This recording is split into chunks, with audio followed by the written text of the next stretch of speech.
आइए आज का व्याख्यान प्रारंभ करते हैं। सभी को मेरा नमन है और बड़ी प्रसन्नता का विषय है कि हम हर बार वेद मंत्रों पर विचार कर पाते हैं। परमेश्वर की बड़ी कृपा है। आज इस सत्र में उपस्थित सभी सज्जनों को मेरा नमन। आज हमने इस सत्र का एक बढ़िया विषय रखा है, विश्वामित्र नदी संवाद। इस सत्र में विश्वामित्र और नदियों के संबंध में जो वर्णन है, हमें ऋग्वेद में प्राप्त होते हैं, उनको हम अध्ययन करेंगे। आइए उसका प्रारंभ करते हैं। थोड़ा सा विघ्न प्रारंभ में हो गया है, आगे से इस पे ध्यान रखते हैं। जैसा कि आपने अभी सुना बा आपने संदेश के माध्यम से पढ़ा, विश्वामित्र नदी संवाद सूक्त है। यह ऋग्वेद का जो तीसरा मंडल है, उसमें 33वां एक सूक्त है और 1 से लेके 13 मंत्रों तक इस प्रकरण में चर्चा है। सबसे जो प्रमुख बात इसमें है कि वेद मंत्र जो अस्पष्ट थे, जैसे निरुक्त आदि शास्त्र आप पढ़ेंगे, बड़े मंत्र यहाँ आपको अस्पष्ट मिलेंगे, बड़े शब्द अस्पष्ट मिलेंगे, लेकिन निरुक्त आदि ग्रंथों में इन मंत्रों को किसी तरह संगति लगाया गया है। इन मंत्रों की संगति बढ़िया ढंग से लगाई गई है किसी तरह से। तो उसी तरह वैदिक काल एक स्वर्णिम युग रहा। उसके उत्तरवर्ती पर्याय में जब मंत्र कठिन होने लगे तो उसकी संगति लगाने के लिए तो विविध कथा और आख्यानक मंत्रों के साथ जोड़ दिए गए हैं, जिसके कारण से मंत्र हमें एक इतिहास पक्ष प्रस्तुत करता हुआ दिखाई पड़ता है। तो आज उस पे विचार करते हैं, क्या वास्तविक मंत्र में किसी इतिहास पक्ष का वर्णन है या मंत्र कुछ गंभीर रहस्य हमारे समक्ष प्रस्तुत करते हैं। इस पे हम विचार करते हैं। तो सबसे पहले एक छोटी सी एक कथा मैं शुरू करता हूं, ताकि मंत्रों की गहराई में आप प्रवेश कर सकते हैं। जैसे पंचतंत्र ग्रंथ आप पढ़ेंगे तो उसमें एक कथा आती है कि एक व्यक्ति जंगल में जा रहा था, और क्योंकि प्राचीन भारत में व प्राचीन काल में बढ़िया सड़कों की व्यवस्थाएं नहीं थी, तो जंगल में जाना पड़ता था। जंगल का रास्ता उस समय लोग चुनते थे, तो दिन में भी जाएं तो भी खतरा जानवरों से, रात में भी जाएं तो भी खतरा। तो फिर भी वो डंडा फंडा लेके जंगल में जा रहा था, लेकिन एक शेर उसके पीछे पड़ गया।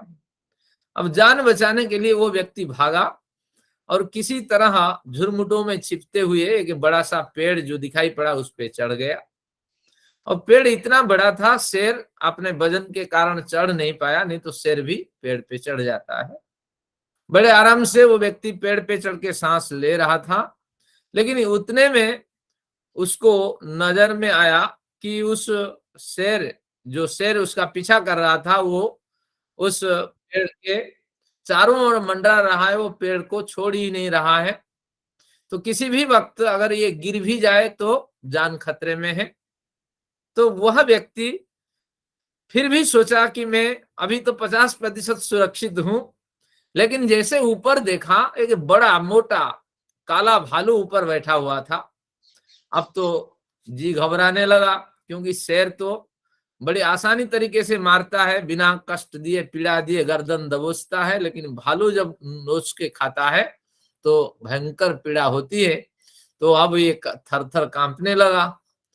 तो पंचतंत्र कथाकार लिखते हैं, क्या लिखते हैं कि जब कांपने लगा तो भालू ने कहा, कभी भालू कह नहीं सकता, तो भालू ने उस आदमी से कहा, डरो मत भैया, क्योंकि दुश्मन का दुश्मन मित्र होता है। ये भी मुझे मारने के लिए पीछे पड़ा था, मैं डर के मारे यहाँ चढ़ा हुआ था पहले, और आप भी इसी के पीछे भागते हुए आए और पेड़ पे चढ़ गए। तो हम दोनों मित्र हैं, आपस में आप लड़ो मत, जैसे शाम होगा या शेर कहीं भाग जाएगा, आराम से हम निकल के चले जाएंगे। आदमी उसकी बात पे भरोसा तो करता रहा, लेकिन आदमी हमेशा आगे पीछे सोचता है, क्योंकि मननाथ मनुष्य, क्योंकि मनु के पुत्र हैं, मनन पूर्वक आदमी जीता है। तो इसलिए मनुष्य सोचने लगा कि नहीं, ये भालू भी दर्दनाक मौत मुझे देने वाला है, तो किसी मौके में भालू को नीचे गिराया जाए और फिर मौका देख के यहाँ से भागा जाए। तो भालू आराम से सो रहा था, इस व्यक्ति ने लात मार के भालू को गिराने की कोशिश की। भालू गिरा, फिर उसके हाथ से दूसरे टहनी पकड़ करके भालू बच गया। और भालू गुस्से में आया, उस व्यक्ति को पकड़ा और उसके जीभ निकाला और उसके जीभ में लिख दिया। क्या लिखा? अब लिखा, मित्रद्रोही कृतघ्नश्च यस्य विश्वासघातका। जो मित्र पे द्रोह करता है, क्योंकि दोनों ने मित्रता कर ली थी, तो मित्रों के प्रति द्रोह यानी दुश्मनी निभाता है। कृतघ्नश्च, जिन लोगों ने हमारे लिए काम किया, हमारा कल्याण जिन लोगों ने सोचा, वो उन लोगों के प्रति अगर हमारी वफादारी नहीं है तो हम कृतघ्न माने जाएंगे। एक तो मित्रों के प्रति द्रोह करना, एक जो हमारे अनुकूल कार्य करने वाले हैं उनके प्रति अनिच्छा भाव रखना, उनके प्रति निरादर का भाव रखना, उनको अपमान करना। और यस्य विश्वासघात का, विश्वास से आपकी शरण में जो आया हुआ है उसके प्रति जो आघात पहुंचाता है। त्रयस्ते नरकम जानती यावदा भूत संप्लवम, जब तक ये संपूर्ण प्राणी जगत है, ये तीनों तब तक नरक में गिरते रहते हैं। नरक यानी जिस जन्म में मनुष्य को सर्वाधिक कष्ट प्राप्त होता है वही नरक है। प्राणियों को सर्वाधिक कष्ट प्राप्त होता है वही नरक है। तो इस तरह बार बार वो जन्म लेता रहता है मनुष्येतर योनियों में। अब कथा खत्म हुई पंचतंत्र की, हम प्रमुख बातों पे आएंगे कि यहाँ देखिए, जो ग्रंथकार था उन्होंने कथा यहाँ गढ़ा। कथा का कोई तात्पर्य नहीं, न आदमी के पीछे शेर भागा, न आदमी पेड़ पे चढ़ा, न भालू उस आदमी से कुछ कहा, और वो आदमी न भालू को गिराया, भालू ने पकड़ करके उसकी जिह्वा में ये बातें लिख दी। ये भी यथार्थ नहीं है। केवल ग्रंथकर्ता को ये बताना था कि मित्रों के प्रति द्रोह नहीं करना, कृतघ्न जो हमारे लिए कल्याणकारी कार्य किए हैं, हमारा उपकार किए हैं, उनके प्रति भी कभी निरादर की भावना नहीं रखनी। और जो विश्वास के शरण में आए हुए व्यक्ति हैं, जो उनके प्रति आघात पहुंचाता है, तो ये तीनों ही गर्हित व्यक्ति हैं, नरक के यात्री हैं। इतना उसको कहना था। लेकिन इस कथन को उन्होंने एक बढ़िया रोचकता कथा के अंदर प्रस्तुत करके हमारे तक पहुंचा दिया। तो उसी शैली से, ये केवल पंचतंत्र की शैली, ये शैली वेदों से प्रभावित है। वेदों में अनेक संवाद सूक्त मिलते हैं, क्योंकि मंत्र की संगति बैठाने के लिए कहीं ना कहीं कथाएं आपको जोड़नी पड़ती है। और जो कथाओं के रहस्य हम स्पष्ट हमारे समक्ष हो जाते हैं, फिर हमें बड़े रहस्य इसमें से हम निकाल लेते हैं। समय तो आज भाग गया थोड़ा 15 मिनट, लेकिन कोई बात नहीं, हम कोशिश करते हैं कि आज पूरा प्रकरण पढ़ते हैं। इतना भी कठिन नहीं है प्रकरण। तो मैं कुछ प्रकरण आपको शो कर रहा हूं, जो विश्वामित्र नदी संवाद में हमें केवल संवाद जो शैली है उस पे विशेष ध्यान नहीं रखना, लेकिन हमें विशेष ध्यान तो रखना है इस संवाद शैली से निकलने वाले जो बिंदु है, जो ग्राह्य विषय है, उस पे हमें ज्यादातर ध्यान रखना है। तो मैं समझता हूं कि जो सीट में शो करवा रहा हूं आपको दिख रहा होगा। आप में से कोई अनम्यूट करके मुझे बता दें कि हाँ दिख रहा है। तो अब जो दिख रही है, हाँ ठीक है, सीट अगर दिख रही है तो धन्यवाद सबका। अब आते हैं, इस सीट को पढ़ते हैं। विश्वामित्र नदी संवाद है। इसमें कुल 13 मंत्र हैं।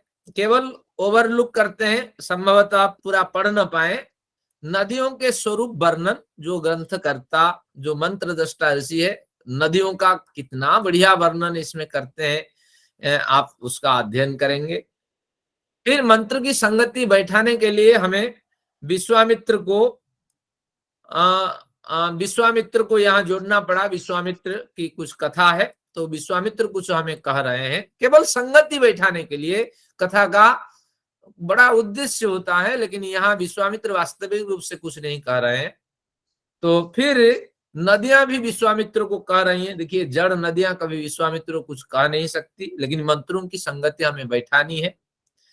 फिर नदियां कुछ कहती हैं, फिर विश्वामित्र कुछ कहते हैं, इस तरह चलते हुए हमें चले जाते हैं। और अंतिम पर्याय में जो मंत्र दृष्टा ऋषि है वो कुछ उपसंहार परक वचन कहते हैं, कुछ फलश्रुति कहते हैं। तो आइए इसका लाभ हम लेते हैं बढ़िया ढंग से। अब इसको मंत्र को हम पहले समझते हैं, मंत्र क्या कहते हैं। इसमें ऋग्वेद में जैसे आप इसमें प्रवेश करेंगे तो ऋग्वेद कोट करता है सर्वानुक्रमणी। इसमें सौनक और कात्यायन करके दो गुरु शिष्य हुए हैं। उनके समय में वेद मंत्रों का गंभीर अध्ययन होता था। उन्होंने ऋषि, देवता, छंद और उसके पीछे जो इतिहास ब्राह्मण ग्रंथों में प्राप्त है उन सबका संग्रह करके उन्होंने दिया है।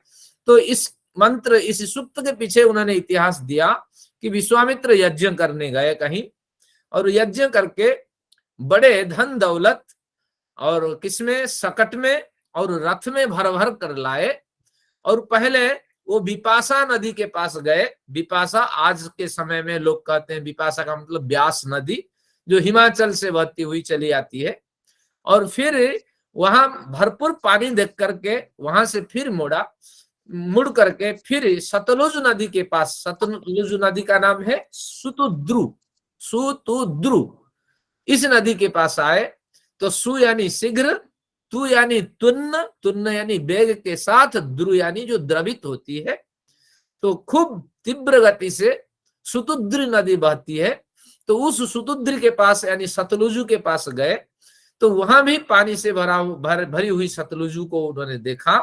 तो फिर इन दोनों की उन्होंने स्तुतियां की। इसकी विश्वामित्र की स्तुति से नदियां प्रसन्न हो गई और बिल्कुल सूख गई नदियां। और जब सूख गई तो रथ से और जो सकट विश्वामित्र भर भर करके धन लेके आया था, उस सकट से आराम से विश्वामित्र और उसके अनुयायियों ने नदियों को पार कर लिया। तो ये कथा इस जैसे है जैसे भयंकर तूफान में क्या वसुदेव ने कृष्ण को सिर में धारण किया और फिर यमुना नदी से प्रार्थना की, बारिश हो रही, भयंकर घनघोर अवस्था है। और ग्रंथकार क्या लिखते हैं, व्यास के शिष्य जो चेला क्या लिखते हैं कि यमुना नदी अपनी धारा को सुखा दी और आराम से वसुदेव इधर से उधर हो गए। तो बिल्कुल कथाएं ये है, इसके बड़े रहस्य होते हैं। अब इसी कथाओं पे गुजरते हैं पहले, फिर रहस्य को बाद में स्पष्ट करते हैं। हमारे साथ है आधा घंटा, साथ तो देंगे ही। आइए देखते हैं नदियों का वर्णन ऋषि क्या कहते हैं। प्रपर्वताना मुसति उपस्तादस्वे विसिते हासमाने। अब गावेव शुभ्रे मातरारिहाने विपाट सुतुद्री पयसा जबेते। जितने लोग बैठे हैं पहले कथाएं आप सुन रहे हैं, यही मन में धारणा रखें, लेकिन यहाँ कोई सत्यता नहीं है। तो यहाँ देखिए, विपाट सुतुद्री पयसा जबेते, जबते जबेते जबंते। विपाट और सुतुद्री, विपाट का मतलब है कि विपाटनाथ, कुल विपाटनाथ विपासा, विपाट यानी ये जबरदस्त नदी है। ब्यास नदी हिमाचल से बहती हुई आती है। मैं हिमाचल में रहा, मुझे पता है, यहाँ स्नान करने का अवसर मिला मुझे। तो जबरदस्त नदी है, पहाड़ों से पत्थरों को लेकर के किनारों को तोड़ते हुए, किनारों के कुलों को तोड़ती हुई ये नदी निकलती है, तो इसलिए इसका नाम विपाट है। सुतुद्री शीघ्र वेग के साथ जो नदी बहती है वो सुतुद्री। ये दो नदी, इन दोनों नदियों के पास बारी बारी से होके आए विश्वामित्र, तो इसलिए हार करके अब प्रार्थना की पर्याय में गुजर रहे हैं। लेकिन जो मंत्र दृष्टा ऋषि पहले वो एक विषय को प्रस्तुत करते हैं, नदी कैसी है ना, ये विपाट और सुतुद्री पयसा जबेत। पय दूध के अर्थ में भी होता है, पानी के अर्थ में है। ये जबेते जब गति धातु है। तो विपाट और सुतुद्री भरपूर जल राशियों के साथ बह रही हैं। तो कैसी बह रही हैं, ये दो उदाहरण देते हैं। विसिते हासमाने अश्वेइव, जैसे घोड़ों को रस्सियों से खोल दें, कि बड़ी प्रसन्नता से हिनहिनाते हुए घोड़े व हिनहिनाती हुई घोड़ियां जिस तरह खूब जोर से दौड़ लगाती हैं, तो नदियां खूब जोर से उफान भरी नदियां बहती हुई चली जाती है। तो ऋषि को दिखाई पड़ रहा है कि बंधन मुक्त दो घोड़ियां जिस तरह हिनहिनाती हुई दौड़ती हुई आगे बढ़ जाती हैं, तो उस तरह दिखाई पड़ती हैं। क्या बढ़िया है। ये कहां से निकलती है ये नदियां? कि पर्वतानाम उपस्थात उशति, पर्वतों के उपस्थ यानी गोद से ये नदियां निकलती हैं। और उशति ही इनकी बड़ी कामनाएं हैं। नदियों की क्या कामना है? हमारी क्या कामना है? जिस जगह से हम आए थे उसी जगह पे पहुंच जाना, ये हमारी कामनाएं हैं, नदियों की कामनाएं हैं। ये नदियां उसी विशाल समुद्र से बादल बन करके आई हुई थी बर्फ के रूप में, अब ये वही मिल जाना चाहती हैं, तो ये इनकी कामना है। वशकांतो धातु से उशति बनती है। तो इस तरह पर्वतों की गोद से निकलने वाली ये नदियां दो बंधन मुक्त घोड़ियों की तरह खूब जोर से भाग रही हैं। और किस तरह भाग रही है? गावेव शुभ्रा मातरा रिहाणे, एक लीह धातु होती है। लीह आस्वादने, चटने के अर्थ में, आस्वादन के अर्थ में। तो मातरा रिहाणे शुभ्रे गावेव, गौ गावो गावह गावो इव, दो गौएं, दो गो माता मादा गौएं जिस तरह धवल वर्ण के शुभ्र वर्ण की दो गौएं जिस तरह माता बन जाने के बाद अपने बच्चों को रिहान करने के लिए, चटने के लिए, बच्चों को चाट पोछ करके क्या करने के लिए, मजबूत बनाने के लिए जिस तरह प्रयत्न करती हैं, तो इसी तरह ये नदियां क्या करती हैं? जल राशि जब बढ़ जाती है ऊपर उठ जाती है, जल राशि जब नीचे घट जाती है तो नीचे की तरफ आ जाती है। तो इस तरह उफान भरी ऊपर नीचे दोलायमान स्थिति में ऐसे दिखाई पड़ रही है कि दोनों गो माताएं इस तरह अपने बच्चों को चटती फिरती हुई दिखाई पड़ती हैं। तो इससे आप पता लगाइए उस समय जब वेद मंत्र देखे गए थे तो ऋषियों की जो अपनी अनुभूति है तो इन नदियों के बारे में कितनी विस्तृत है, आप इसमें अनुमान लगाए नदियां कैसी बहती थी उस समय। भव्य वर्णन इसमें हुआ है। अगर अलंकार की दृष्टि से देखें, समय तो नहीं है, लेकिन यहाँ पूर्ण उपमा अलंकार है और यहाँ भी पूर्ण उपमा अलंकार है। क्या बढ़िया वर्णन है। आगे बढ़ते हैं। इंद्रेसिते प्रसवम भिक्षमाणे, ये नदियां, ये दो वचन के सारे प्रयोग हैं। ये नदियां प्रसवम भिक्षमाणे, पर्याप्त सस्यों को प्रसव करना ये चाहती हैं। तो इनकी भिक्षा है, इनकी याचना है, इनकी कामना है मनुष्य प्रजाति को जीवन देने के लिए ये बड़े सस्य उत्पन्न करें। इंद्रेसिते, इंद्र के द्वारा ये प्रेषित है। इंद्र कौन है? इदम दृष्टा, जो सब कुछ देख रहा है, हर पल देख रहा है, और हमारे 15 मिनट व्याख्यान देर से शुरू हुए भी देख रहा है। तो इसलिए इंद्र उस परमेश्वर से प्रेषित होकर के उत्तम सस्य देने की याचना से समुद्रम अच्छा, जहां वेद में अच्छा शब्द का प्रयोग है वहां और तरफ यह अर्थ समझना। तो समुद्र की तरफ ये नदियां बढ़ रही हैं। कैसे बढ़ रही हैं? यथेव याथ, यासी याथ याथ दो वचन में है। तो जैसे एक रथी रथ में बैठ करके अपने गंतव्य स्थल पर खूब जोर से भागता है, तो इस तरह रथी के समान ये नदियां भाग रही हैं और अपने किनारे में बसने वाले सभी को उत्तम सस्य देने की इनकी कामनाएं रहती हैं। और कैसे भाग रहे हैं? समराणे उर्मि भी पिन्नुमाने, सम अराणे, अनुकूल, अराण का मतलब मिल करके, यहाँ अनुकूल अर्थ शास्त्रकारों ने लिया। समराणे, सम अराणे, उत्तम रूप से, अनुकूल स्थितियों से ये नदियां उर्मियों से भरपूर होकर के बह रही हैं। यानी विपाट की एक अलग स्रोत धारा है और सुतुद्रु की एक अलग स्रोत धारा है। ये नदियां अनुकूल स्थिति में बह रही हैं कि एक मतलब स्पर्धा के साथ बह रही हैं, जैसे पता लग रहा है। और फिर क्या कहते हैं? अन्याबाम अन्याम अप्येति शुभ्रे, ये धवल वर्ण की नदियां, क्योंकि जल राशि धवल दिखाई पड़ती है दूर से, तो ये शुभ्र वर्ण वाली दो नदियां कैसी बह रही हैं कि अन्याम बाम अन्याम, एक दूसरे नदी पर कहीं कहीं मिल जाती हैं दोनों नदियां, फिर आगे अलग हो जाती हैं।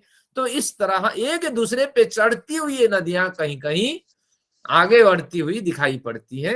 तो सुंदर वर्णन इसमें नदियों का वर्णन है। इस तरह ऋषि ने जो अनुभव किया और जो ईश्वर की प्रेरणा से उसे स्मरण हुआ, नदियों का ये बढ़िया वर्णन इसमें है।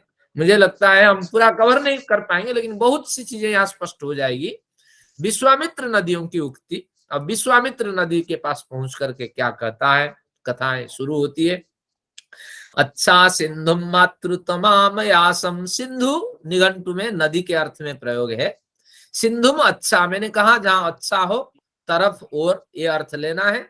सिंधु की तरफ मातृतमाम अयासम, अहम अयासम, विश्वामित्र कहता है यह मातृतमा नदी। अब विपाशा बाद में है, तो ये सिंधु से अभिप्राय है सुतुद्रु। तो सुतुद्रु नदी को यहाँ सिंधु शब्द से संबोधन किया गया है। सुतुद्रु मातृ तमाम, अतिशय माता के गुण युक्त है सुतुद्रु नदी, मैं तुम्हारे निकट आ पहुंचा हूं। फिर आगे क्या कहते हैं, विपासम उर्बिम, उर्बी विशाल जल राशि और विशाल किनारों वाली है विपाशा नदी। तुम सुभगा हो, उत्तम ऐश्वर्यों से युक्त हो, क्योंकि तुम्हारे किनारे बसने वाले तुम्हारे जल से उत्तम शस्य उत्पादन करते हैं और उत्तम सौभाग्य को प्राप्त करते हैं। इस तरह सौभाग्यशाली है विपाशा। अहम अगनम, मैं तुम्हारे निकट आ पहुंचा हूं। वत्समिव मातरा संग्रहाणे, वत्समिव मातरा संग्रहाणे, वही उदाहरण दिया। संग्रहाणे मातरा वत्समिव, जिस तरह दो गौएं, गौ माताएं जिस तरह अपने बच्चों को चटती है, चाट करके बच्चों को चाट पोछ करके बड़ा करती है, तो उसी तरह ये नदियां क्या करती हैं, ऊपर नीचे हो करके जल राशियों के प्लावन से, जल राशियों के बहाव से ऊपर नीचे हो करके मानो किनारे रूपी बच्चों को ये नदियां चट रही हैं। तो इसलिए इस तरह तुम दोनों नदियां किनारे रूपी बछड़ों को चटने वाली है नदियां, तुम दोनों क्या करती हो, समानम योनि मनु संचरंती, मनु संचरंत्यौ संत्य गच्छतः। तो समान योनि, तुम दोनों की योनि यानी प्रमुख स्थान कहाँ है, समुद्र है, नदियों को बह करके समुद्र में मिलना है। तो समान योनि अनु, समान योनि यानी समान लक्ष्य स्थल समुद्र की ओर तुम दोनों प्रवाहित होती हैं। तो ये मैं समझ रहा हूं। और यहाँ मातृ तमाम करके नदियों की स्तुति की, उर्बी कह करके विशाल शब्द से उनका संबोधन किया, सुभगा शब्द से नदियों की स्तुति की विश्वामित्र ने।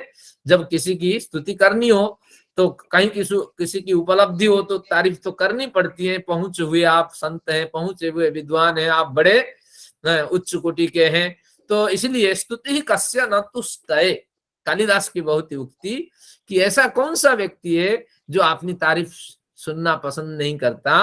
तो इसलिए तारीफ भी इतना ना हो कि अतिरिक्त प्रशंसा हो जाए।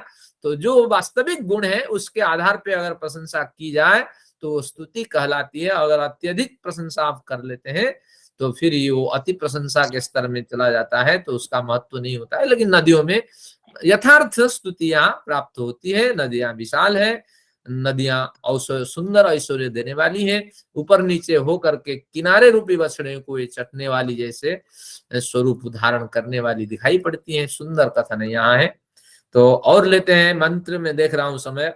एनाभयम पयसा पिन्वमाना अनुम योनिम देव कृति चरंती। अब नदियां, जब कोई किसी से कुछ कहता है तो नदियां भी कुछ कह रही हैं।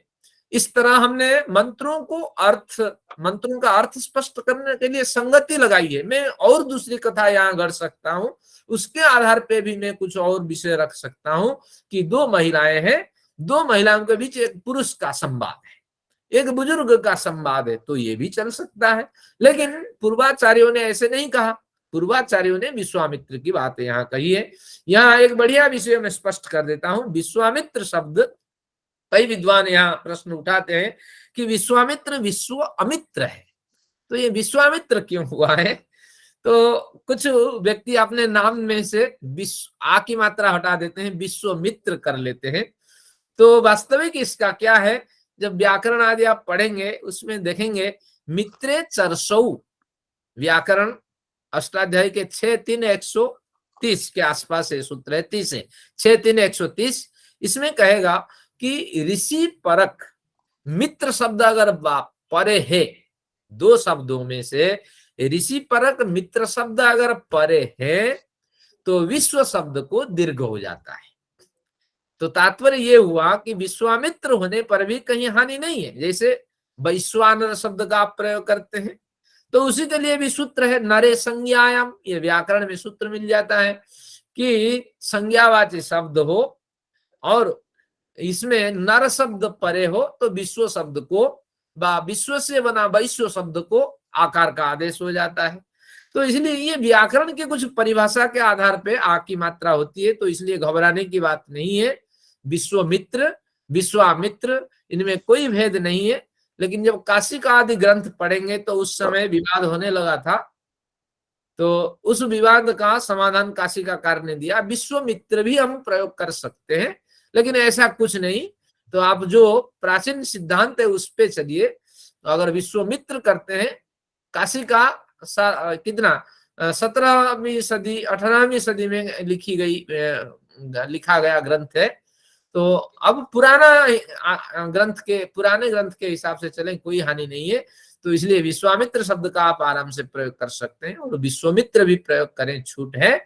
लेकिन मेरा कहना है जो ऋषि प्रोक्त साहित्य है उस पे ज्यादा रुचि रखिए। तो विश्वामित्र गलत नहीं है। अब विश्वामित्र क्या कहते हैं, देखिए नदियों की उक्ति, एना भयम पयसा पिन्नुमाना। तो एना पयसा भयम पिन्नुमाना है विश्वामित्र। इन जल राशियों से हम पिन्नो मोटे तगड़े, तो इन जल राशियों से हम भरपूर हैं, लबालब हैं। अनुम योनिम देवकृतम चरंती, देवकृतम योनिम अनुचरंती।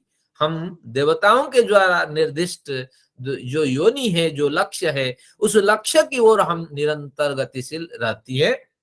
न भरतवे प्रसव सर्ग तगतः। सर्ग में सृष्टि के आदि में जो तख्ता, जो त्यक्ता है, जो निःसृत हम हो चुके हैं, वह प्रसव, वह प्रवाह जो सर्ग के आदि में निःसृत हो चुका प्रवाह है, न वर्तवे, उसमें रुकावट अभी हम डाल नहीं सकते। इसका वर्तन, व्यावर्तन, इसको आवृत्त करने की सामर्थ्य हम में नहीं है। किंग विप्रो नद्य जो हवीति, जो हवीति ये स्तुति के अर्थ में प्रयोग होता है, जो बीती धातु। तो इसलिए ये जो विप्र विश्वामित्र है, हम दोनों नदियों की क्यों स्तुति कर रहा है। आप कहेंगे नदियों की, यहाँ नदी ही होनी चाहिए, लेकिन ये वैदिक प्रयोग है, तो इस तरह अर्थ आपको लेना पड़ेगा, क्योंकि ऋषियों ने व्याकरण के हिसाब से नाप तोल करके इन शब्दों का प्रयोग नहीं किया है। तो इसलिए यही इसमें स्पष्ट है कि इस तरह जब हम अपने प्रवाह को रोक नहीं सकती, तो इसलिए ये विप्र क्यों हमारी फालतू की स्तुति कर रहा है, हमें पता नहीं है, हम तो कुछ उसको दे नहीं पाएंगे। निरंतर निष्फल प्रार्थनाएं व्यक्ति कर रहा है। इस तरह नदियां बात करती हैं विश्वामित्र से, मानो इस तरह इस मंत्र को हमारे पूर्वाचार्यों ने संगति के रूप में रखा। तो अब देखते हैं, ठीक 45 तक हम मुकर जाएंगे प्रमुख लक्ष्य से। रमध्वम में बचसे सौम्याय रूपावरी, रूप मुहूर्त में वही प्रसिंधु मत्सा बृहति मनीषा बस्युराव्य कृषि कस्य सोनु। यहाँ कहता है रमध्वम में बचसे सौम्याय, में सौम्याय बचसे रमध्वम, हे नदियां। यहाँ ऊपर रमध्वम बसती रूप, यहाँ उप ले लेंगे कि हे नदियां, आप क्या करो कि मेरे सौम्याय बचसे, मैं जो नम्रता पूर्वक स्तुति कर रहा हूं उसकी लाज रखने के लिए तुम क्या करो, ऊपर अध्वम, थोड़ा ऊपर अमित हो जाओ, प्रवाह से बह रही है कोई बात नहीं, मेरे अनुनय विनय को स्वीकार कर थोड़ा ही ऊपर अध्वम, थोड़ा प्रवाह नीचे की ओर कर लो। ऋतावरी, ऋत जल राशि के लिए, ऋतम तद्वत इति ऋतावरी, ऋतवान जो है उसको ऋतावरी शब्द से भी संबोधन करते हैं। आप जल राशियों से भरपूर हो, ऋतावरी ही। फिर मुहूर्तम एवे ही, आप दोनों मुहूर्त, इस प्रकार मुहूर्त ही रुक जाओ। प्रसिंधु मत्सा बृहति मनीषा, मैंने कहा था अच्छा शब्द और तरफ, तो सिंधुम अच्छा बृहति मनीषा, तो सिंधु को लक्ष्य करके, सिंधु यानी तुम दोनों नदियों को लक्ष्य करके बृहति मनीषा अपनी बड़ी स्तुतियों के द्वारा मैंने इस तरह आपकी प्रार्थना की है। तो इसलिए कहते हैं मैं कौन हूं, ना कुशिकस्य सूनु हूं, मैं कुशिक की संतान हूं, विश्वामित्र कौशिक, कुशिक का बेटा मैं विश्वामित्र। इस तरह औहे औहे तुम्हारी प्रकृष्ट रूप से इस तरह मैं प्रार्थना करता हूं, कुशिकस्य सूनु। अब तुम दोनों को लक्ष्य करके मैंने बड़ी स्तुतियां की है, तो निश्चित रूप से मेरी स्तुतियों को सुनकर तुम दोनों थोड़ा उपरमित हो जाओ, यानी थोड़ा भाव को नीचे कर लो ताकि मैं निकल जाऊं। अदि नदियां क्या कहती हैं, देखिए, इंद्रो अस्माद अरदद वज्रबाहु, कि वज्रबाहु इंद्र ने अरदत हमें खोद डाला था प्राचीन काल में। अपाहन वृत्रम परिधिम नदीनाम, नदीनाम परिधिम कारकम वृत्रम अपाहन, उस इंद्र ने हमारे खोदने के जो अभिप्राय थे, उस अभिप्राय वह अभिप्राय यह था कि जो हमें परिधि बनाकर बंधक रखा था, हमें बांध रखा था, उस वृत्र को, शायद कोई आ रहे हैं, नहीं, चलिए। तो अपाहन वृत्रम परिधिम नदीनाम, कोई आए थे सच। चलिए, मैं थोड़ा डिस्टर्बेंस हुआ, तो इसमें उन्होंने कहा कि वृत्र ने हमें अरदत हमने खोदा था, हमें खोदा था, और खोद करके वृत्र ने क्या कर, नहीं गलत, इंद्र ने हमें खोद डाला था, वज्रबाहु इंद्र ने, उन्होंने उस वज्र के प्रहार से नदियों को परिधि बनाने वाले वृत्र का हनन किया था। तो इसलिए देवोनयत सविता सुपाणी, और उस इंद्र के साथ सविता जो सूर्य है, सुपाणी उत्तम वाला है, उत्तम किरण वाला है, वो हमें अनयत उन्होंने हमें भी साथ दिया, हमें समुद्र तक लेने के लिए उन्होंने बेड़ा उठाया। तस्य वयम प्रसवे, उस प्रसवे प्रसुभ यज्ञम, प्रसुभ यज्ञपति में आप सब मंत्र पढ़ते हैं, तो उसी की प्रेरणा से वयम उर्वी संत्य याम, हम फैलती हुई जल राशियों से लबालब होती हुई आगे बढ़ रही हैं। तो इस तरह नदियों ने उन्हें कहा। अब आगे हम तो अगर इसी क्रम से चलेंगे, देखते हैं कितना कवर करते हैं, प्रमुख लक्ष्य बाधित न हो, एक मंत्र और जाएगा। तो अब मैं इसको संक्षिप्त रूप से बताता हूं। प्रवाच्यम सस्वधाम वीर्यम तदिंद्रस्य कर्म यदहिम विवृश्चत, इसमें कहा नदियों, विश्वामित्र की उक्ति है, बिल्कुल बढ़िया, कि इंद्र का जो कर्म है वो प्रवाच्य है, प्रशंसा के योग्य है। सस्वदा बहुत प्रकार से प्रशंसा के योग्य है, उसका पराक्रम भी बड़ा है।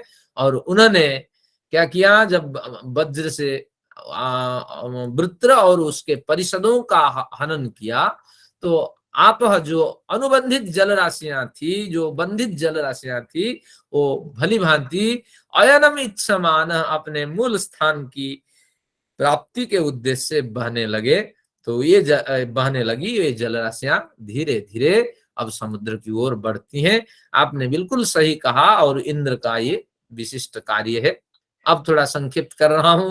नदियों ने फिर कहा, क्या कहा कि ये तदवचा जरिता मापी मृष्ठ, हे जरिता, हे स्तुता, आपने जो जो स्तुतियां की, क्या क्या स्तुतियां की, एक बार देखिए कि उन्होंने बहुत कुछ स्तुतियों में कहा। एक तो उन्होंने कहा मातृतमा, एक उर्वी यानी विशाल जल राशि वाली, एक सुभगा कहा, और धीरे धीरे उन्होंने कि देवकृतम, देवताओं के द्वारा तुम्हारे लिए व्यवस्थाएं बनाई गई, तुम रीतावरी है, यानी रीत से वास्तव यथार्थ नियम से चलने वाली है, और रीति पर्याप्त जल राशि से भरी है।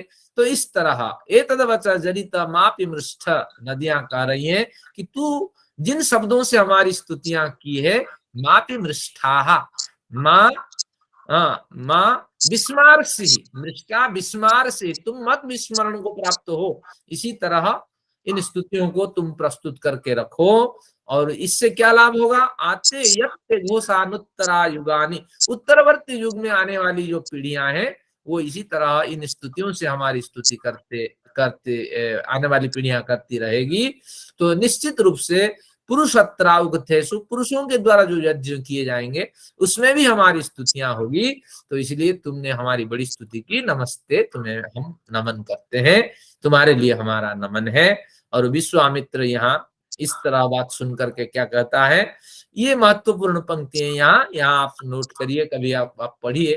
तो क्या कहता है वो, सुसार कारवे शृणोत, हे सुसार, हे बहिने, कारवे, मुझ जैसे स्तोता के लिए, स्तोता की खातिर, सुश्रुणोत, थोड़ा सुनो, क्या करो, ययुबादुरा धन सारथे न, रथ से और अनस से मैं जो सामान लेके आया हूं बड़े दूर से, बड़ी दूर से, उसको लेकर के मैं पार कर जाना चाहता हूं।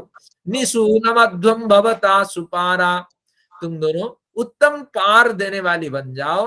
निशूनमध्वम, तुम दोनों नितराम, सुनमध्वम, भली भांति नम्रभूत हो जाओ, यानी भली भांति जल राशि को सुखा लो। अधो अख्या, इतना सुखा लो कि अक्षय यानी जल के जो धुरे हैं, वो रथ के जो धुरे हैं, वो धुरे बड़े आराम से नीचे होकर के निकल जाए और कोई परेशानी उनको न हो। सिंधव श्रुत्याभि, श्रुतों से इस तरह नदियां तुम सुलभता हमारे लिए उत्पन्न कर लो। तो नदियों ने पहले मना किया था, फिर निश्चित रूप से कहा कि आते कारो कृणवामो वचन से, आपने जो कहा निश्चित रूप से हम आपके वचन का पालन करते हैं। नीरंसे पिप्याने वजोसा, जिस तरह योसा महिला पिपियाना अपने बच्चों को दूध पिलाने के लिए कैसे झुक जाती है, तो इस तरह हम भी झुक जाएंगे। और यहाँ एक बढ़िया बात कही है जो उत्तर भारत में केवल प्रचलित है, दक्षिण भारत में, पूर्व भारत में नहीं है, शायद पश्चिम भारत में हो सकता है।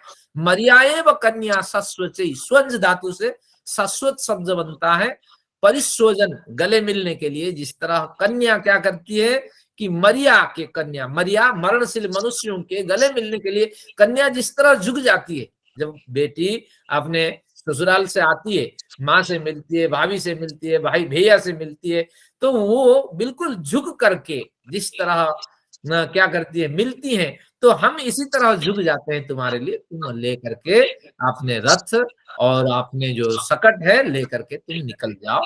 ये दो पंक्तियां बढ़िया है। और कैसी, जैसी महिलाएं बच्चों को पिलाने के लिए स्तन जिस तरह झुकती हैं और कन्या जिस तरह गले मिलने के लिए झुक जाती है, तो उसी तरह हम झुक जाते हैं। तो उस समय, जिस समय ऋषि ने मंत्र का दर्शन किया था, वो पारंपरिक जो स्वरूप था यहाँ स्पष्ट होता है। क्या बढ़िया हमारी समाज में परंपरा रही होगी, कैसे गले मिलते थे। जो व्यक्ति ये माइक अनम्यूट कर रखा है उसको करा दीजिए, क्योंकि अभी इसको बंद करें, कोई आ रहे हैं लेकिन देर हो जाएगी। चलिए अब देखते हैं, यदंगत्वा भरत संतरेयु। अब इस तरह विश्वामित्र की उक्ति है कि बढ़िया, आपने बढ़िया बात कही है, हमारी जो भरत है यानी भरण पोषण करने के इच्छुक जो आने वाली पीढ़ी है, वो आपके इस तरह नम्रीभूत के कारण इसमें संतरण कर जाएं। और इस तरह गव्यन ग्राम, गव्य का मतलब गो और उदक आदि लेकर के जाने की इच्छुक जो जितने भी प्राणी समूह है वो आराम से निकल जाएं। और इस तरह इंद्रजूत, इंद्र की व्यवस्था से ये अपना जीवन निर्वाह करना चाहते हैं, तो इस तरह वो आप पे आपके माध्यम से होके निकल जाए। तो इस तरह सर्गतगतः प्रसव, सर्ग से आने वाला तुम्हारा जो प्रवाह है उसको इस तरह ये लोग पार कर जाएं। और मैं यज्ञानाम सुमतिम वृणे, में तुम्हारे जो यज्ञ सुमति है यानी तुम्हारी जो पूजा के योग्य जो है बुद्धि है उसकी मैं कामना करता हूँ। कोई व्यक्ति एक बड़ी परेशान होकर के संपर्क कर रहा है, आइए चलिए अब फिर आगे देखते हैं। उपसंहार और फलश्रुति के साथ अब हम विषय शुरू करते हैं आज का। तो उपसंहार में इसमें बहुत बड़ी बात कही है, यहाँ भी बड़ी बात कही है कि इस तरह नदियां क्या करें कि मार्ग दें और भरत निकल जाए, यानी भरत यानी भरण पोषण। भारत का जो नाम है वो भरत राजा के कारण पड़ा है, लेकिन वेद के समय पे ये भरत राजा उपस्थित नहीं थे। जो लोग, जो भाष्यकार यहाँ भरत शब्द का अर्थ भरत राजा की संतान से करते हैं तो गलत करते हैं, क्योंकि वेद प्राचीन ग्रंथ है। ये भरण पोषण के लिए जो समर्थ जो आने वाली पीढ़ी यहाँ है, ये आपके माध्यम से होके निकल जाए।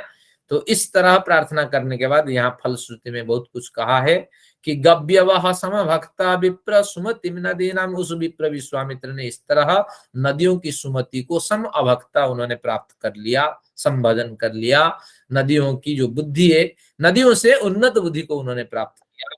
भरत तारिषु, जो भरत लोग थे, जो भरण पोषण के लिए प्रयत्नशील रहते थे, तो ये लोग निश्चित रूप से इस तरह नदी में उतरते चले गए। फिर विश्वामित्र ने क्या कहा, प्रपिन्नध्वम मिशयन्ति सुराधा, उत्तम ऐश्वर्य समृद्धि देने वाली, और ईशयंती, इस अन्न के अर्थ में निघंटु में प्रयोग है, अन्न देने वाली जो नदियां हैं, प्रपिन्नध्वम, हे नदियां तुम फिर बहती रहो इसी तरह, और हमें अन्न भी प्रदान करते रहो, ऐश्वर्य भी प्रदान करते रहो। आभक्षणा, भक्षणा नहरों को कहते हैं, आभक्षणा पिन्वध्वम, भक्षणा आपिन्वध्वम, नहरों को भली भांति परिपुष्ट करो। शिवम यात, शीघ्र ही तुम लोग प्रवाहित हो। तदवह उर्मी सम्याहंतु आप, फिर कहा इस तरह उर्मी जो है, जो लहरें हैं, वो सम्याहंतु, यज्ञीय जो स्तंभ है उस यज्ञीय स्तंभ तक प्रवाहित होती रहे, यानी हमारे यहाँ नदियों के किनारे पे यज्ञ होता रहे। और निश्चित रूप से जो लोग माइक खोल रखे हैं बंद करें, अब प्रमुख विषय पे चल रहे हैं। इस तरह उर्मियां, लहरें क्या करें, यज्ञ स्तंभ तक प्रवाहित होती रहे, यानी नदियों के किनारे पे पर्याप्त यज्ञ होता रहे। फिर कहते हैं आपह योक्त्राणि मुंचत, ये जल राशियां योक्त्रों को बैल के जुओं को, बैलों के जुओं को ये जल राशियां क्या करें ना, मुक्त करें। यानी इन दोनों नदियों के किनारे पे पर्याप्त कृषि क्षेत्र हो, कृषि क्षेत्र से कर्दमाक्त होकर के बैल जुओं से मुक्त होकर इन नदियों में स्नान करें, नदियों में गोता लगाएं। क्या बढ़िया कहा। फिर क्या कहा, माँ दुष्कृतो व्येन साघनौ, कि दुष्कृतो माँ, ये कभी भी है नदियां तुम दुष्कृतों से हमेशा रहित हो। बी अनसा, अनस पाप को कहते हैं, पाप से रहित हो। अग्न्यौ, हिंसा से तुम रहित हो। इसका वास्तविक अर्थ है तुम्हारे किनारे बसने वाले कभी दुष्कृत ना करें, गलत कर्म ना करें। बी अनसा, पाप कर्म न करें, कभी भी हिंसा तुम्हारे किनारे पे न हो। फिर सुनम मारतम, सुनम आ औरतम, या माँ ले लेंगे, माँ सुनम आ औरतम, कभी भी सुनम जो समृद्धि है उस समृद्धि से तुम्हारा किनारा रहित न हो। ये कुछ मंत्र थे, हमने बिलबिलाते हुए इसका अध्ययन किया। अब 5 मिनट इसको समझते हैं कि इस मंत्र में क्या कहा, कि विश्वामित्र ने नदियों की स्तुति की, नदियों का वर्णन हुआ, नदियों ने विश्वामित्र को जवाब दिया। विश्वामित्र ने ब्रह्मास्त्र का प्रयोग किया कि हे, क्या कहा, ओसु सुसार कारभे शृणोत, हे बहिने मुझ जैसे स्तोता के खातिर तुम लोग क्या करो कि सुनो, मेरी स्तुति को सुनो और नम्रीभूत हो जाओ। और इसको सुनकर के नदियां नम्रीभूत हो गई। और इस तरह जब अध्ययन हमने कर लिया तो इसका बिल्कुल वास्तविक अभिप्राय क्या है। कभी नदियां विश्वामित्र से संवाद नहीं कर सकती, न ही विश्वामित्र नदियों के साथ संवाद कर सकता। तो वास्तविक इसका अभिप्राय यह है, अगर आध्यात्मिक पक्ष से देखा जाए, कि यही कहना चाहते हैं, शांतिमय और स्नेह युक्त अगर शब्दावली का हम प्रयोग करें तो निश्चित रूप से बड़े जो कार्य हमारा सिद्ध हो सकता है, बड़ी बाधाओं को हम टाल सकते हैं। हमेशा स्नेह युक्त शब्द का प्रयोग करें। जैसे विश्वामित्र का सामान्य शब्द था तो उससे नदियां जवाब दे रही थी, लेकिन उन्होंने जब बढ़िया शब्द प्रयोग किया, अपने पारिवारिक संबंध जोड़ा, तो उससे क्या हुआ, नदियां बिल्कुल जवाब देने लगी, निश्चित रूप से आप दूर से आए हो, हम आपकी मदद करेंगी। तो इससे स्पष्ट हुआ कि हमेशा शांतिमय और स्नेहयुक्त शब्दावली का हम प्रयोग करें जीवन में, तो निश्चित रूप से बड़ी सफलता हमें मिलेगी। जैसे चाणक्य को ले लेंगे, समय तो अब इजाजत नहीं दे रहा है, 5 मिनट केवल लेता हूं। चाणक्य कहते हैं, लुब्धम अर्थे न गृह्णीयात्, लोभी व्यक्ति के चंगुल में आप फंस गए तो उसको कैसे बस में करेंगे, क्योंकि बड़े कार्य करने होते हैं, उसी के साथ तो आपको समय खींचना है। तो इसलिए अर्थे न गृह्णीयात्, लोभी व्यक्ति को संग्रह में बड़ा रुचि है, वो सब संग्रह करने में रुचि रखता है, भले ही यूज करे ना करे। तो इसी तरह उसको संग्रह के मार्ग में फंसा दीजिए, वो खुश हो जाएगा। तो वो बाधा जब नहीं बनेगा तो बड़े कार्य आप कर सकते हैं। क्रोधी मंजली कर्मणा, जो गुस्सालु व्यक्ति है उसको आप बस में कैसे करेंगे ना। क्रोधी व्यक्ति जो उसका स्वभाव ही क्रोध है, तो वास्तविक उसी के आगे हाथ जोड़ दीजिए, हाँ मेरी गलती है, गलती भी गलती है, सही भी गलती है, मान लीजिए, वो खुश हो जाएगा। बाद में अवसर पा करके उसको आप समझा सकते हैं, नहीं नहीं ये बात इस तरह रही है। तो इस तरह बड़े सूत्र होते हैं। निश्चित रूप से आप हमेशा ही शांतिमय और स्नेहयुक्त शब्दावली का प्रयोग करें, और बड़ी सी बड़ी बाधाएं निश्चित रूप से टल जाने वाली है। तो इस तरह एक आध्यात्मिक पक्ष इसमें स्पष्ट होता है। दूसरा पक्ष इसमें ले सकते हैं, महत्वाकांक्षा भी आपका हो, साथ में संकल्प भी हो। जैसे विश्वामित्र का प्रकरण यहाँ रख करके उन्होंने कहा, अनसारथे न सकट से और रथ से भर भर के मैं सामान लाया और पार कर जाना चाहता हूं। तो विश्वामित्र को क्या पता नहीं था? जाते वक्त भी तो इन्हीं मार्गों से गुजरा था, इसका उल्लेख नहीं किया गया। और आते वक्त वो परेशानी को झेल रहा है, क्या जाते वक्त नदियां सूखी थी और आते वक्त नदियां भर गई? ये बात तो नहीं है। समस्या भी तो उस समय हुई होगी, विश्वामित्र जाने से पहले भी सोचा होगा कैसे आऊं।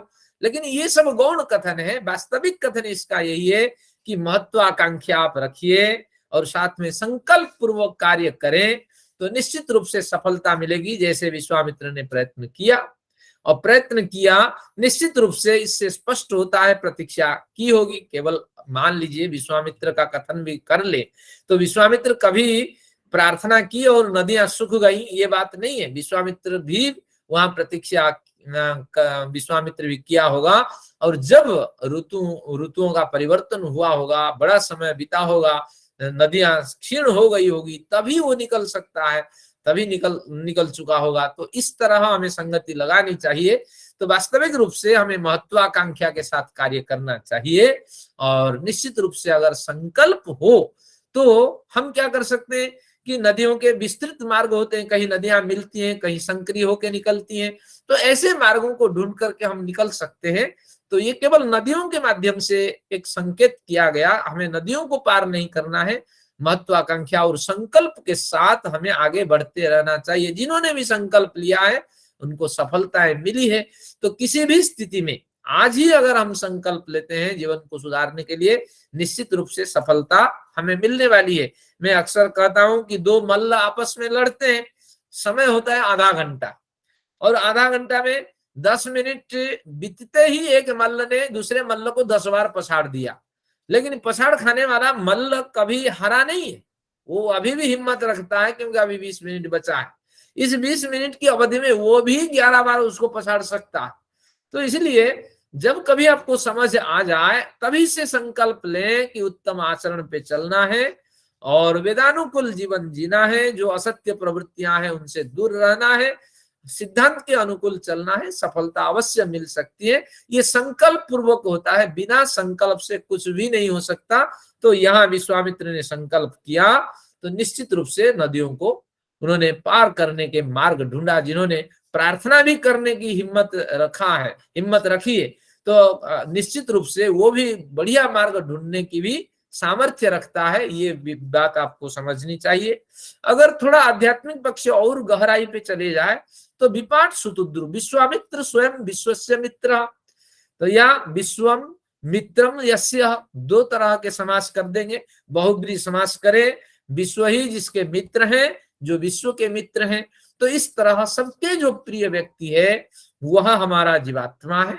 उस जीवात्मा के समक्ष दो बड़ी नदियां हैं, एक विपाट है यानी किनारों को, पाटों को जो विविध रूप से तोड़ करके आगे निकलने की क्षमता रखती है, वो भौतिक समृद्धियां हैं, चकाचौंध है, और जो पूर्व जन्म के कर्म के कारण मिली जो संपन्नता है वो विपाट है, वो कभी भी आपको परेशानी में डाल सकती है। और सुतुद्र क्या है? शीघ्र गति करने वाले, शीघ्र, तू यानी वेग के साथ, तुन्न के साथ द्रवित होने वाली जो नदियां हैं वो आपकी सुतुद्र है। तो वो है आपकी जो अविद्या है, अंदर बैठी हुई जो अविद्या है, ये अविद्या इतनी भयंकर है कि आप सोच ही नहीं सकते। इस अविद्या के कारण हम क्या कहते हैं कि मैं थोड़ी हत्या कर रहा हूं, ये हत्या तो इसलिए कर रहा हूं क्योंकि मैं गृहस्थ हूं। गृहस्थ को तो झूठ बोलना ही पड़ता है भैया, इसके बिना तो काम चलता ही नहीं, इसलिए तो बिना झूठ बोले को काम चल ही नहीं सकता, बिना हिंसा किए काम चल ही नहीं सकता। चलिए, इस तरह अविद्या से हम प्रेरित रहते हैं। कुछ अविद्या के स्वरूप ऐसे भी हैं कि मंगलवार को ही हम हत्या करना है, मीट मछली खानी है, मंगलवार को ही हिंसा करनी है, लेकिन बुधवार से बाकी जो 6 दिन हमें हिंसा नहीं करनी है। हाँ, कुछ अविद्या ऐसी भी है, तीर्थ में हमें कभी गलत नहीं बोलना है, मंदिर में, भगवान की कसम, मंदिर में हमें झूठ नहीं बोलना है। इससे पता लगता है बाहर झूठ बोल सकता हूं। ये अविद्या के स्वरूप है, वो शीघ्र अंदर में जमा करके अपनी स्थिति बनाई रखती है। तो इसलिए ये दोनों विपाट और सुतुद्रु है, ये हमें निश्चित रूप से गलत मार्ग की ओर ले जाते हैं। तो जब इन पे हम बांध बांधेंगे, इन नदियों पे जब बांध बंधेगा तो किससे बंधेगा? अंधेरा किससे दूर होता है? जब सूर्य का प्रकाश फैलता है। चाहे लाइट जला दीजिए, मोमबत्ती जला दीजिए, छोटी मोटी सफलता मिल सकती है। पर्याप्त सफलता चाहिए, निर्विघ्न सफलता चाहिए, तो आपको सूर्य की प्रतीक्षा करनी पड़ती है। तो इस तरह जब तत्व ज्ञान हो जाता है, उसके अनुसार आचरण करते हैं, तभी परिवर्तन होता है। वास्तविक यही अध्यात्म अर्थ इसका है, और कोई अर्थ इसमें नहीं है, केवल वर्णन बाहुल्य है। और इसके माध्यम से हम बहुत कुछ 3 पक्षों की चर्चा यहाँ से भी कर सकते हैं। देखते हैं कितना स्पर्श करते हैं, समय भी भाग रहा है, और लेते हैं 2-3 मिनट। तो इसमें वास्तविक रूप से विश्वामित्र जीवात्मा है, और ये 2 नदियां हैं। भौतिक की जो समृद्धि है, ये एक विपाट है, और सुतुद्री अंदर जो बैठी हुई अविद्या है, तीव्र गति से वो हमारे साथ हमला करती है, और हम सोच नहीं पाते हैं। और जिस मार्ग में हम चलते हैं, कभी ये सही या गलत है, हम इसकी टाली नहीं करते, तुलना नहीं करते, किसी योग्य व्यक्ति से पूछते भी नहीं है, हम किसी को योग्य मानते ही नहीं है। जिस दिन हम किसी को योग्य माने और पूछे, निश्चित रूप से हमारी त्रुटियां, हमारी गलतियां हमारे समक्ष आ जाएगी, हम सुधार के लिए तैयार हो जाएंगे। तो निश्चित रूप से सुतुद्री ये भयंकर नदी है। इन दोनों नदियों पे हमें बांध बांधना है, तत्व ज्ञान रूपी सेतु बांधना है, तभी जाकर के विकास हो सकता है। अगर थोड़ा भौतिक चर्चा कर लेते हैं, राजा यहाँ भौतिक यानी भौतिक पक्ष ले लेते हैं, भूत प्राणियों का पक्ष ले लेते हैं, संसार का पक्ष ले लेते हैं। राजा यहाँ विश्वामित्र है, क्योंकि विश्वामित्र सर्वमित्र, ये यास्काचार्य अपने निरुक्त में कहते हैं। राजा भी सबके मित्र होता है, क्योंकि सभी के लिए वो समर्पित रहता है, उसका सारा जीवन दूसरों के लिए समर्पित होता है।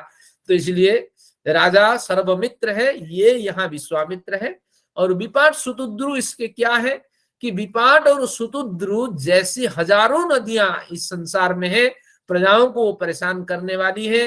क्योंकि प्रजा चाहती है नदी और सकट आदि के माध्यम से, सकट और रथ आदि के माध्यम से वो गमन करें। यहाँ विश्वामित्र का केवल कथन नहीं, विश्वामित्र और उसकी पूरी टोली बड़ी संपदाओं के साथ निकलना चाहती है, लेकिन मार्ग है नहीं। तो राजा को भी कोशिश करनी चाहिए कि बांध बांधे।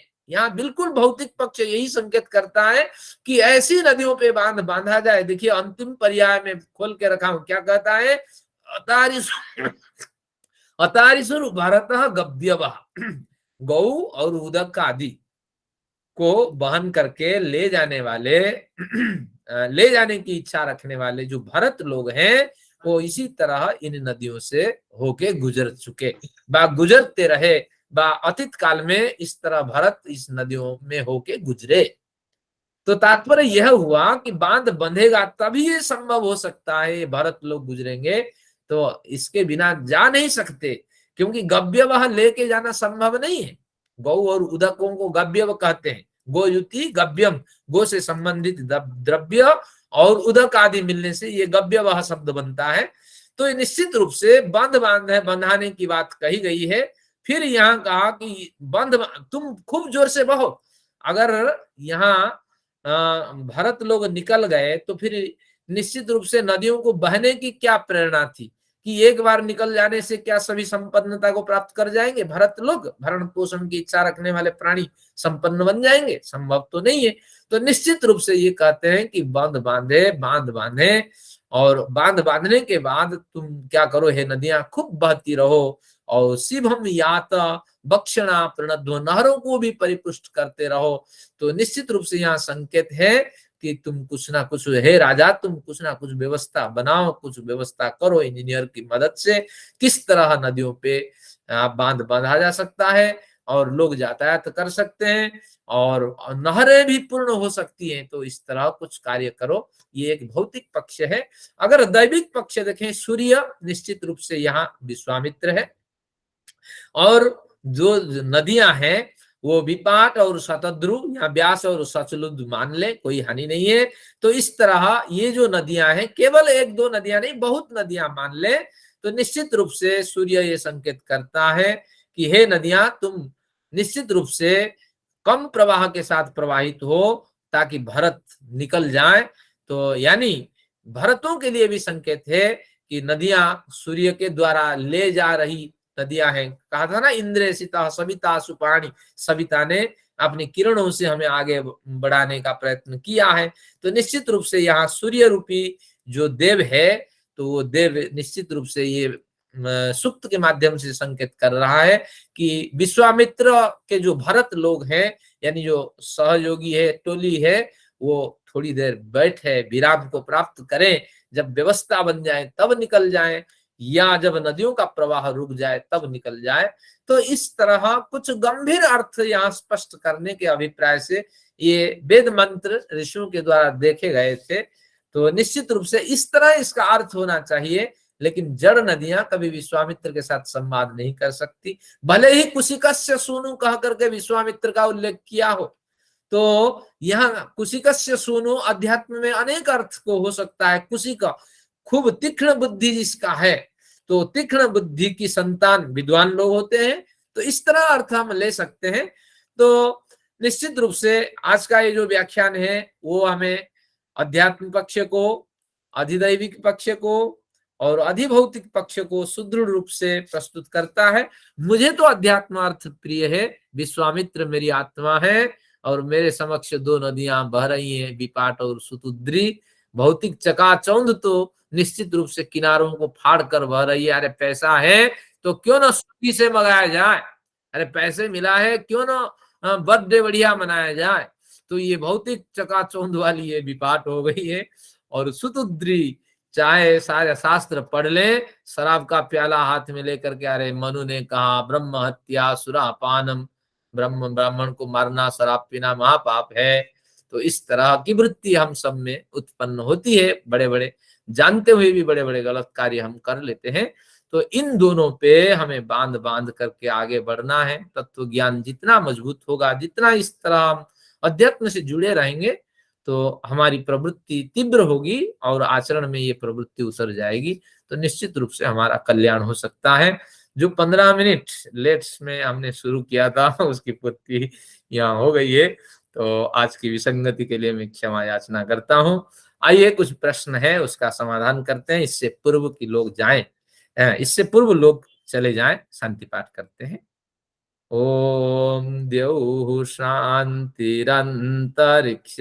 शान्तिः, पृथिवी शान्तिरापः शान्तिरोषधयः,